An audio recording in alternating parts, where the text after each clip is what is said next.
Masya Allah, ibu-ibu, Masya Allah, pagi hari ini masih kurang semangat ya.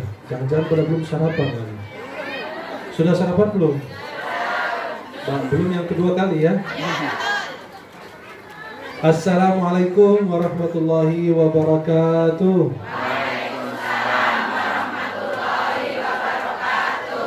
Subhanallah walhamdulillah wa la ilaha illallah wallahu akbar.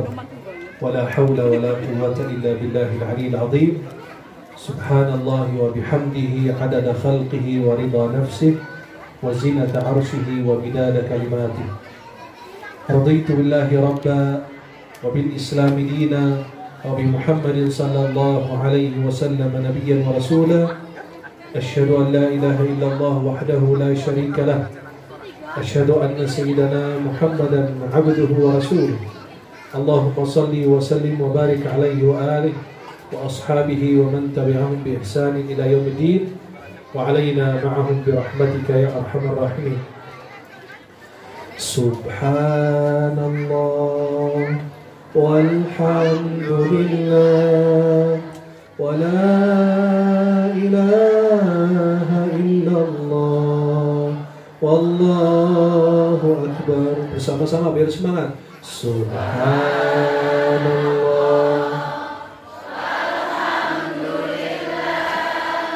wa la ilaha illallah wallahu akbar. Subhanallah walhamdulillah wa la ilaha illallah wallahu akbar. Subhanallah walhamdulillah wa la ilaha illallah wallahu akbar. Para jemaah yang dimuliakan Allah, uhibbukum jami'an fillah. Saya mencintai kalian semua karena Allah. Semoga Allah senantiasa pertemukan kita di dunia dalam taat dan di akhirat di surga Allah Subhanahu wa taala. Yang saya hormati dan saya muliakan hadir bersama kita untuk iftitah, kita doakan beliau dipanjangkan usianya oleh Allah Subhanahu wa taala dan beliau panjang umur dalam taat kepada Allah Subhanahu wa taala. Yang saya hormati dan saya muliakan guru kita Ustaz Ahmad Bashir yang hadir, Masya Allah. Saya kepingin beliau lebih awal, ternyata beliau maunya terakhir. Dan hadir Pak Wiji dan Pak Lurah yang tadi baru menyampaikan kata sambutannya. Dan yang saya hormati dan saya muliakan para guru, para asatidz, ustazat di Rumah Quran Iftitah yang mudah-mudahan insya Allah guru-guru tersebut insya Allah diberikan kesehatan oleh Allah, diberikan kesehatan oleh Allah, diberikan kesabaran oleh Allah Subhanahu wa taala agar terus-menerus bersabar dalam mendidik anak-anak kita. Dan pada hari ini mereka lagi memperingati tahun keempat berdirinya Rumah Iftitah Al-Quran ini, yang insya Allah mudah-mudahan bermanfaat untuk kita, keluarga kita, dan lingkungan kita, dan membawa rahmat Allah kepada kita semuanya. Halo? Halo? Masih hidup? Semoga panjang umur. 250 tahun. Kelamaan. Besok aja ya kita. Kan pada mau masuk surga kan? Mau masuk surga? Harus meninggal dulu baru bisa masuk surga. Para jemaah yang dimuliakan Allah Subhanahu wa taala, nikmat terbesar jika Allah anugerahkan kepada kita anak penghafal Al-Qur'an. Ini adalah anugerah Allah. Apalagi anak-anak kita tidak jauh mencari tempat tahfiz, tempat belajar ngaji, baca Al-Quran. Anak-anak kita kalau ke tempat tahfiz Quran itu walaupun seharian kita aja merasa aman, betul? Anak kalau jauh dari kita walaupun jaraknya cuma 50 meter dari rumah, tapi di tempat yang tidak jelas, itu mengkhawatirkan dan mencemaskan kedua orang tua, betul? takut bergaulan bebas, takut narkoba, tapi Allah izinkan, Allah hadirkan rumah Quran Iftidah ini apa? Biar lebih dekat kepada kita, biar masyarakat tidak selalu mencari alasan karena tempat ngajinya jauh, guru ngajinya di mana. Allah hadirkan sekarang di tengah-tengah kita. Sekarang kita punya nikmat. Kalau hamba itu tidak menjaga nikmat, pasti suatu waktu akan hilang nikmat tersebut. Qayyudu ni'amallahi bisyukrillah. Ikatilah nikmat Allah dengan kita bersyukur kepada Allah Subhanahu wa ta'ala. Kita bersyukur kepada Allah, kita bisa kirimkan anak-anak kita. Anak kita bisa pintar ngaji. Orang tua senang, bahagia, anaknya bisa nari, anaknya bisa nyanyi, anaknya bisa joget. Tapi giliran anak bisa hafal Quran, itu bukan termasuk sebuah kebahagiaan, kecuali orang-orang yang dicintai dan diridhai Allah Subhanahu. Maka betapa bahagianya orang tua yang punya anak fasih baca Quran. Saya nggak mau sebut hafal, karena hafal tingkatannya lebih tinggi. Fasih aja baca Quran, itu sebuah kebahagiaan. Bayangkan kalau kita orang tua lagi duduk baca Quran di sebelah anak kita, lalu kita salah, yang membenarkan bacaan kita adalah anak kita sendiri, betul? Itu sebuah kebahagiaan yang tidak dinilai dengan harta. Kalau kita masuk ke yang lahat, nggak akan ditanya bahasa Inggris anak kita, nggak ditanya matematika anak kita, sains anak kita. Yang ditanya adalah apa? Bagaimana Al-Quran? Maka ulama dulu ditanya, bagaimana kondisi para salafus saleh bersama Quran? Kata beliau, kondisi para salaf bersama Al-Quran seperti kondisi kita bersama handphone. Setiap saat bersama bangun tidur lihat baca WA berjam-jam gak bosan. Mau tidur buka sakinah mawaddah bersama subhanallah. Bangun tidur belum cuci muka, belum sikat gigi, main buka WA.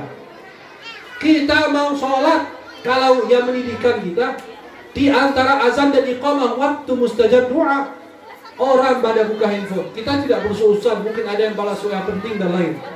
Tapi waktu mustajab disia-siakan demi apa? Handphone. Maka sekarang kita baca WA berjam-jam, betul? Nonton video berjam-jam, gak bosan. Tapi giliran baca Quran ngantuk. Baru satu ayat, dua ayat ngantuk. Coba ibu-ibu praktikan. Lagi sholat pasti lupa rakaat, betul nggak? Mama gitu zaman now. Pas selesai sholat, ya Allah ini rakaat kelima apa keenam ya? Tapi saya pernah berkali-kali menanyakan ke ibu-ibu, pernahkah salah hitung uang? Nggak pernah, kata beliau. Masya Allah. Giliran hitung uang nggak pernah lupa, tapi giliran rakaat lupa.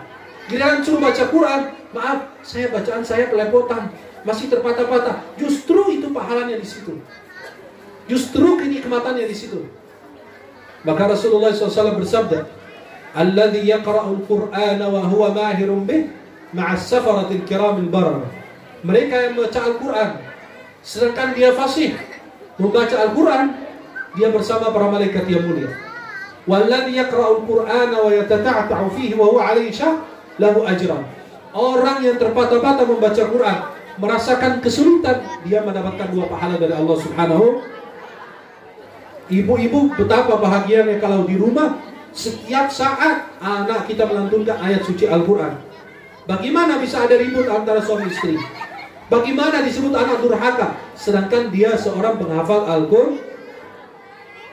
Ibu-ibu tahu nggak, kalau kita bangkit dari kubur, orang pada lari memikirkan dirinya sendiri masing-masing. Kenapa? Nggak bisa berbuat apa-apa. Takut sama azab Allah, takut sama murkanya Allah. Hanya satu orang yang bangkit dari kubur mencari kedua orang tuanya. Bayangkan kita ini dalam keadaan gelap gulita, nggak ada bulan, nggak ada matahari. Tiba-tiba ibu-ibu dihampiri dengan cahaya besar, terang menerang, lebih terang dibanding matahari. Kata Rasulullah SAW, itu anakmu penghafal Quran. Kita lagi bangkit dari kubur, nggak ada bulan, nggak ada matahari, gelap. Bagaimana kita bisa menuju pada mahsyar sesuai dengan amal ibadah kita? Ibu-ibu pas bangkit dari kubur gelap, bagaimana bisa jalan? Tiba-tiba ada cahaya terang menerang menghampiri kita. Siapa kamu? Aku adalah anakmu penghafal Quran. Maka Rasulullah mengatakan, anak akan memberikan mahkota dari cahaya dan jubah kebesaran. Kita ini orang buta huruf, kita ini orang bukan menghafal Quran, tetapi jangan mensia-siakan anak, cucu, ponakan kita menjadi penghafal Al-Quran. Para jamaah ini melekat Allah Subhanahu wa ta'ala. Betapa mulianya kalau anak kita pas kita lagi sholat dia jadi imam untuk kita. Betapa bahagianya kalau orang tua dekat rumah anak kita yang masih SMP maupun SMA tiba-tiba terdengar dari tetangga, "Bu, saya lihat anak ibu jadi imam sholat maghrib tadi." Karena orang yang lain nggak bisa, nggak berani. Kita menangis terharu karena anak kita. Di masa hidup kita lihat dia berhasil begitu. Sekarang ibu-ibu yang merasa anaknya durhaka, itu gara-gara perbuatan kita sendiri, betul? Tidak dididik agamanya, tidak dididik akhlaknya, tidak dididik Qur'annya. Coba kalau ibu-ibu punya anak penghafal Quran, tetangga kita datang kepada ayahnya, "Pak, saya ketemu anak bapak di musola mana? Beliau jadi imam sholat isya." Karena orang yang lain pada sepuh nggak bisa baca Quran dengan fasih. Akhirnya anak bapak yang maju. Kenapa? Dia sudah hafal berapa juz Al-Quran. Betapa bahagianya ketika orang lain mendoakan, "Semoga Allah berkahi anak bapak. Saya punya anak, nggak ada satupun menghafal Quran di antara mereka." Maka itulah investasi kita yang sebenarnya. Ibu-ibu maaf, emas itu nggak bisa ditinggalkan sama orang, tapi anak bisa dititipkan sama membantu. Karena anak kita lebih rendah dibanding harta. Sekarang ibu-ibu kalau punya tempat tahfiz, titipkan anakmu. Kita di Misr masih kecil, usia 4-5 tahun. Kita masih kecil, yang waktunya kita bermain, dibawa orang tua kita sama syekhnya. "Nih anak harus setor hafalan." Usia 7-8 tahun sudah hafal 30 juz. Dan itu tidak menganjurkan. Kenapa? Dari orang tua mulainya. Kalau kita memikirkan anak masih kecil, kasihan main, sampai kapan mainnya? Ibu-ibu datang minta doa, "Syekh doain anak saya karena dia nggak mau sholat." Memang anak ibu umur berapa? Saya kira 11, 12, 15 tahun, 20 tahun, usianya 30 tahun, nggak mau sholat. Saya bilang, "Ibu dosa." "Maaf, saya tidak bisa basa-basi." Kenapa? Anak ibu itu mulai balik usia 9 atau 10 tahun. Sampai usia 30 tahun, 20 tahun orang tuanya kemana? Ibu masuk liang lahat tidak bakalan hidup abadi untuk anak. Sampai kapan kita menjaga anak? Banyak orang tua memikirkan isi perut anak daripada isi imannya, betul? Ibu-ibu tanya, "Nak, sudah makan belum? Nak, sudah mandi belum? Sudah kerjain PR belum? Sudah sekolah belum?" Sedangkan itu bisa dia kerjakan sendiri tanpa disuruh. Anak kita kalau lapar makan, betul? Tapi anak kita kalau tidak didorong sholat, dia nggak mau. Karena tidak sesuai dengan hawa nafsu, tidak sesuai dengan keinginan dia sendiri. Betapa indahnya kalau kita lihat di Mesir, saya ketemu anak usia 4-5 tahun sudah hafal 30 juz. Itu membahagiakan. Saya bukan orang tuanya aja bahagia, apalagi orang tuanya sangat-sangat berbahagia. Kenapa? Karena menjadi keluarga Allah dan khususnya orang pilihan Allah Subhanahu wa ta'ala. Maka ibu-ibu kalau punya anak penghafal Quran, mahir baca Quran, fasih baca Quran, ibu lagi duduk baca surat Yasin, ibu salah dalam baca ayat, anak yang menegur. Betapa bahagianya kita sebagai orang tua. Anak bisa memperbaiki kesalahan orang tua. Tengah malam kita bangun sholat malam, anak kita yang perempuan menjadi imam buat ibunya. "Nak, ayo sholat berapa rakaat bersama, kamu yang jadi imam buat mama." Kita dengar lantunan ayat suci Al-Qurannya indah, tajwidnya bagus, suaranya merdu. Bayangkan betapa bahagianya kita di dunia, apalagi kita bahagia di akhirat, di surganya Allah Subhanahu wa ta'ala. Kita sudah masuk liang lahat, setiap hari dia kirimkan pahala kepada kita. Kenapa? Setiap saat dia membaca Al-Quranul Al-Karim. Rasulullah SAW bersabda, apabila manusia meninggal dunia, terputuslah seluruh amalnya kecuali 3. Ilmu bermanfaat, sedekah jariyah, yang ketiga waladin sholihin yad'ulah, anak soleh yang mendoakan. Siapa kalau bukan penghafal Quran yang mendoakan kita? Gak perlu mendoakan. Setiap huruf, setiap ayat, setiap ibadah yang dia kerjakan, orang tua kebagian pahala, betul? Ibu-ibu Masya Allah di alam barzakh, di liang lahat dapat pahala, dapat kiriman. Rabbil filli wa liwalidayya warhamhuma kama rabbayani Itu doa yang setiap dia selesai sholat dia doakan orang tua. Betapa bahagia dan mulianya orang tua, anak penghafal Quran. Para jemaah yang dimuliakan Allah Subhanahu wa taala. Investasi perusahaan mengalami keuntungan dan kerugian, betul tidak? Kalau kita punya usaha, halo? Kalau kita punya usaha, ada untung, ada rugi, betul? Ada satu yang tidak pernah rugi, para penghafal Quran. Kalau dia sampai menghafal Quran betul, dia akan menjadi keluarga Allah dan khususnya orang pilihan Allah dalam Sahih Musnad Imam Ahmad. Tapi kalau anak kita tidak sempat menghafal Quran, tidak rugi. Kenapa? Setiap ayat, setiap huruf dia baca, dia dapat pahala dari Allah Subhanahu. Rasulullah bersabda dalam hadis riwayat Tirmidzi dari Abdullah bin Mas'ud, "Man qara'a harfan min kitabillah falahu bi hasanah wal hasanatu bi 'ashri amthaliha." La aqulu alif lam mim harf, walakin alifun harf, lamun harf, mimun harf. Rasulullah bersabda, orang yang membaca Al-Quran akan setiap huruf dia baca akan mendapatkan satu kebaikan, satu pahala, dan satu kebaikan akan dilepaskan gandakan oleh Allah menjadi 10, bahkan bisa lebih dari itu. Wallahu yudha'ifu liman yasha, wallahu wasi'un alim. Kata Rasulullah, saya tidak mengatakan alif lam mim satu huruf, akan tetapi alif satu huruf, lam satu huruf, mim satu huruf. Ibu kalau buka Al-Quran baru baca 2 ayat dihitung hurufnya, berapa pahala kita dapat. Orang baca Quran itu mengalir pahalanya, mengalir kebaikannya, mengalir kemuliaannya. Kalau saya lihat anak-anak di Indonesia dulu Musa, ibu-ibu sampai heran, kok bisa masih kecil hafal Quran? Karena sejak dalam rahim ibunya dia sudah dengar 30 juz, sudah dibacakan Al-Quran. Anak kalau sudah di dalam rahim kita, ibu-ibu yang sedang hamil atau yang belum nikah, itu kesempatan emas untuk kita. Anak masih dalam rahim ibunya, usia kandungan 120 hari 4 bulan, sudah ditiup roh. Kalau sudah ditiup roh, dicatat 4. Sebagaimana dalam hadis Rasulullah, yang aktif pertama adalah telinga, kupingnya, pendengarannya itu aktif. Maka Allah berfirman, innas sam'a wal basara, sesungguhnya pendengaran. Maka anak kalau dibacakan masih di dalam rahim ibunya, dalam kandungan dibacakan ayat Al-Quran, dia bisa mendengar, dia merekam.